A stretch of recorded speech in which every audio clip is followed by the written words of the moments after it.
He was the sweetest child in the world. There was no doubt about it. The moment he was born, people gathered around the nursery, pointing at his sleeping form and crooning, "What gorgeous hair! What beautiful lips! What adorable chubby cheeks!" Fathers ignored their own newborn children in favor of that tiny, perfect baby. Mothers toddled to the glass and pressed their tired faces against it, crying for their poor fortune. How much better a life would be if that was their child. The nurse that delivered him was amazed when she first held him in her arms. His skin was creamy and white, not that mottled pink every other baby sported. At first, she thought he was dead, his eyes shut and his dark brown curls matted against his skull. As soon as she held him, however, she knew that he was just fine.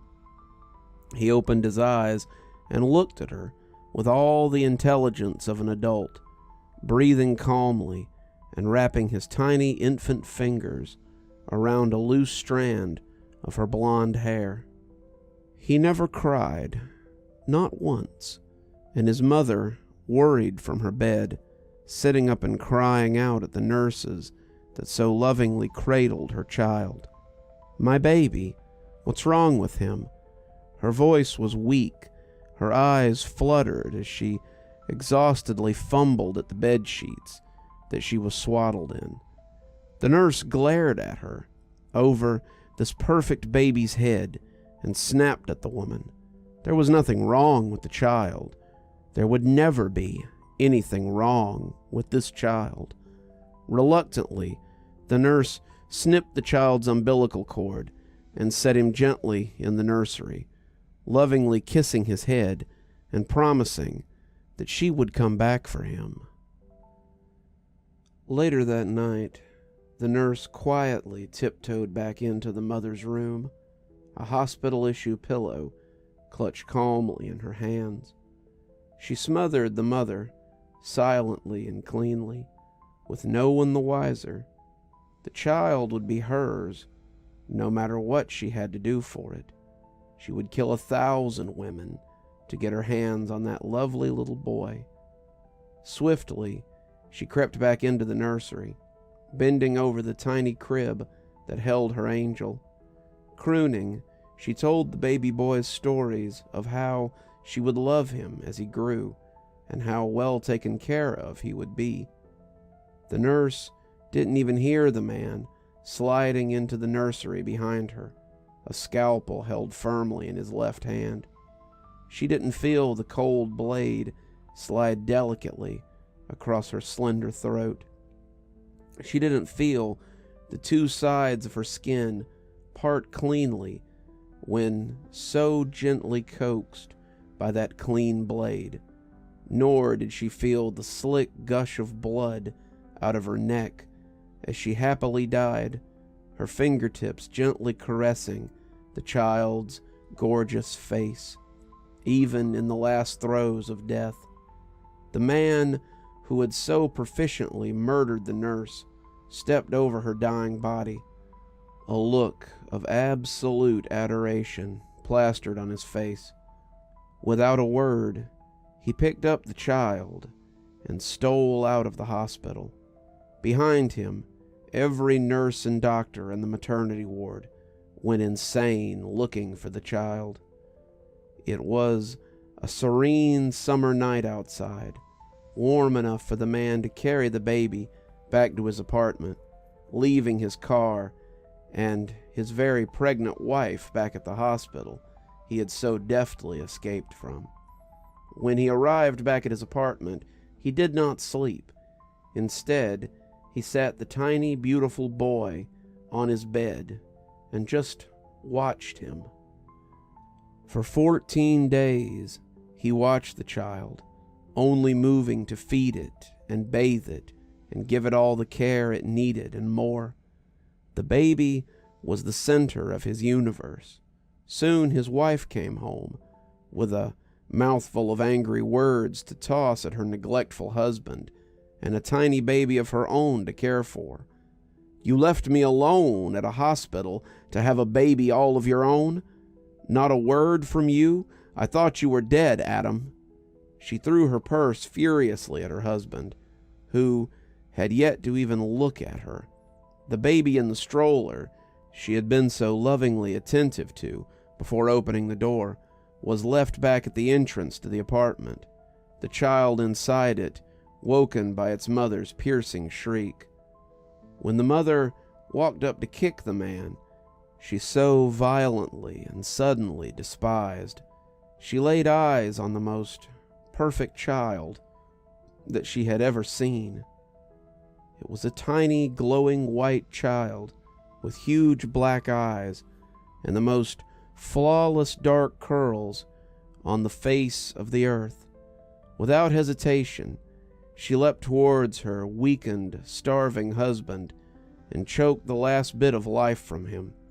She was desperate to lay her lips against the child, watching as her husband's face turned increasingly blue and frantic the tighter she pulled her fingers around his neck.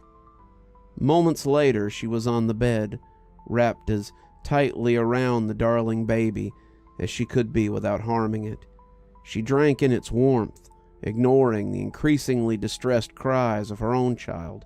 Soon, irritated beyond belief by her own incredibly flawed child's cries for affection, she took her aggression out on it.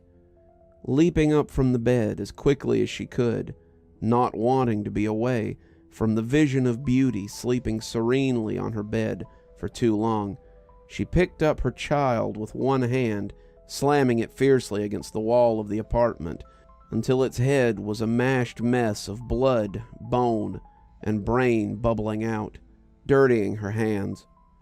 The police came knocking on the apartment door not too much later. Terrified by the vicious noises in the apartment beside them, the family next door had dialed 911, reporting domestic abuse. Cautiously, hands on the guns that rested on their hips, the two police entered the apartment. Upon doing so, their noses were assaulted by several awful smells.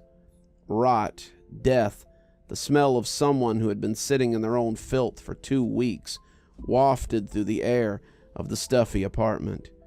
It didn't take long for the officers to see the destruction that had occurred in this place. The gaunt, dead husband dragged half-heartedly into the hallway, his hair matted with blood. The younger officer swayed on his feet, threatening to faint. "Listen, Trudeau, sir, I have a pregnant wife at home. I can't do this. I can't get killed in here." His plea was quiet and dissident, but the elder officer simply waved the man forward. They could hear cooing in the bedroom down the hall, and stepping over the dead man that lay in the entrance, entered the open door to the room. Immediately upon entering, the elder officer bent down and vomited, the scene that met his eyes too much for even someone as experienced as him to handle. Blood was smeared on the wall, where a dead baby, lying there on the floor, its face a mashed mess, had been mercilessly beaten. On the bed was a chubby woman, obviously the woman who had borne and murdered the child. Cradled in her arms, pressed firmly against a swollen breast, was an almost naked, rotten baby, its skin blue, its mouth pulled up with death.